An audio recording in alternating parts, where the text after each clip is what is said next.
this final motion here, where we take the arm and we go from here to here, fundamentally that would hit the ball sideways if we tried to do it. And so what we're doing is we're trying to set up a contact zone so that this motion here goes back to front. And so it's something like this. Now, it's very important not to push this way. You have to pull across your body. You have to use this to pull across your body. And so you need to set up your swing such that you have an instant, for most people it's right around here in this orientation, where that pull across the body goes back to front. Another important thing, shoulder rotation. So we call this internal shoulder rotation, internal meaning in, and this external shoulder rotation, external meaning out. You'll notice my shoulder here is rotating. The most natural thing that happens when you adduct your shoulder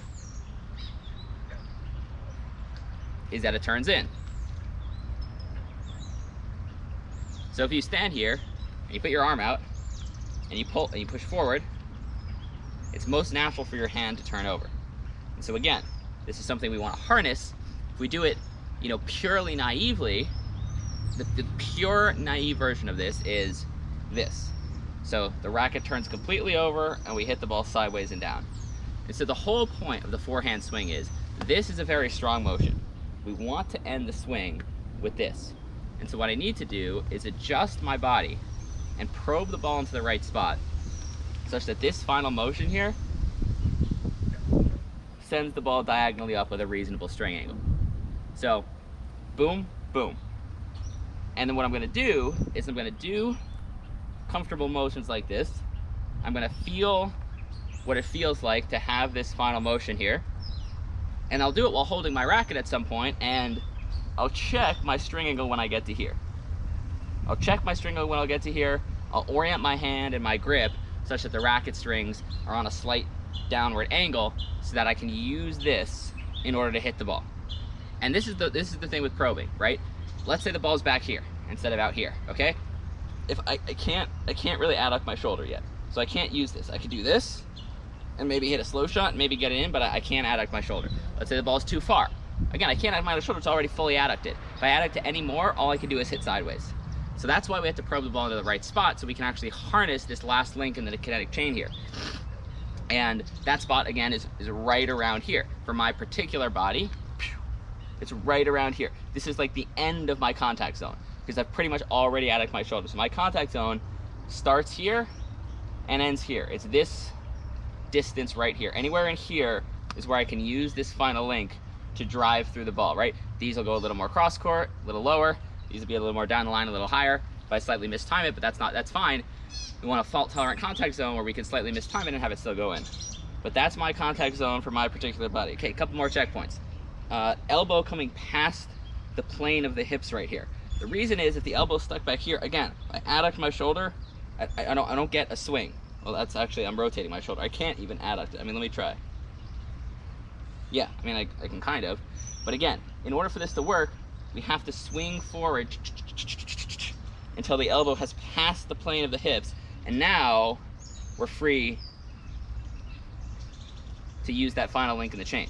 Okay, another checkpoint is almost every forehand, not all of them, but almost every forehand, the hitting shoulder is going to come in front of the non-hitting shoulder. Now, certain players do this to various degrees, and you will see some forehands where you don't, and you can hit a decent forehand with the shoulders relatively level as long as the elbow passes through, especially if it's like a on-the-run cross-court forehand where you come to here and then you kind of do just shoulder adduction. Usually your opponents hit pretty fast, so you don't have to generate a lot of pace, so you don't really need to uncoil, and you can just here, and hit it with just shoulder adduction. You'll notice there's not a whole lot of core here. It's mostly just this motion, and I am going a little bit to the side because I'm aiming cross-court but my torso straight, and this can work.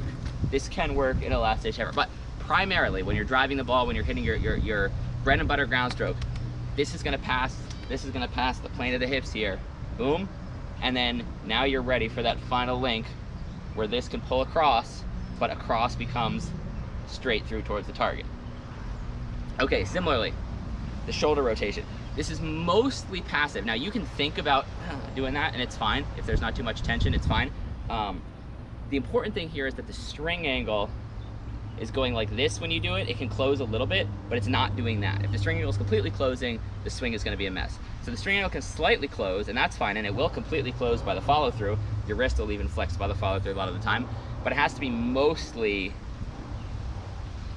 changing, you know, through the contact zone here, changing, you know, 10 degrees maybe.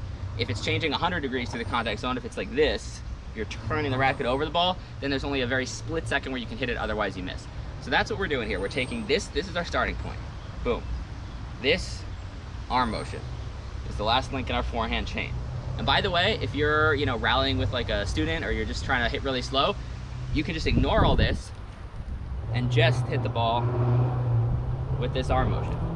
You only need the last link in the chain to make clean contact.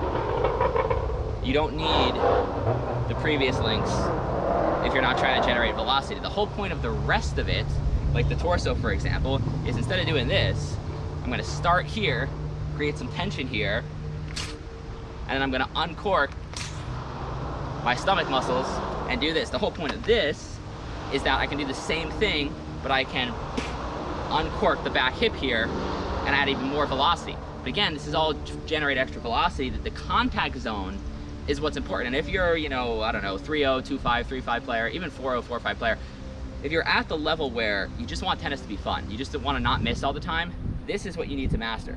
Because you can like mediocre footwork, kind of walk to the ball, have your feet together, but if you can master this, then you can hit shots over the net consistently without framing the ball, even if the rest of it's a bit of a mess. And obviously, more athletic footwork, more balance is great, and this is the first thing to master. The second thing is a nice balanced athletic stance. And if you have a nice balanced athletic stance in this, you don't need velocity to have fun playing tennis. And then the rest of it, where you actually generate the velocity and you connect things to it, that comes later. But that's not necessary to have fun playing the game, to make 20 shots in a row. It's, you know, you work on your eyes, but then as far as the forehand goes, get this down and figure out where in front of me does the ball have to be for this to work, right? Okay, let's just do a couple here. Okay, if the ball's too low and I don't adjust with my torso, if I just try to put my arm down, what happens when I adduct my shoulder? Okay, it doesn't work. So if the ball's low, how do I probe it in? I tilt my hips, and now you'll notice I'm in roughly that same spot, and I adduct my shoulder, and look at that. Back to front motion. Okay, ball is high, same thing. I can tilt down slightly, but preferably we just take the ball at our chest. But if I have to, I can tilt down slightly and boom. I adduct my shoulder, slight high to low motion, obviously that only works close to the net. Okay, similar, ball's too far away. Okay, I have to adduct my shoulder, so what do? This. Okay, it's not good if the ball is too far away, but if I try to swing normally, I just frame the ball off the outside of the frame. So I'm looking at the ball, I know I have to adduct my shoulder, and I swing like that. And you'll see this on bad bounces on the tour, where guys will set up here and they'll swing like that. And the reason you swing like that is because you know you have to do this in order to make the ball go in, or more specifically, in order to make the racket do the right thing. You know you have to do this final shoulder adduction motion, but you can't because the ball is too far away. So how do you do it? Like that. If you try to do this, take a full swing when the ball's too far away, guess what? Shank it into the stance. Okay, ball's too close. Okay, same thing. Ball's too close. If I adduct it here, I'm gonna go sideways. So what do? I go above my head. So now I can get some adduction here, and I end up finishing up here. So all of these things are not things that you want to practice like individually. Like, don't practice 30 balls that are too close to you. What you need to do is you need to develop a feeling. What does it feel like to go through contact here with a string angle that's consistent?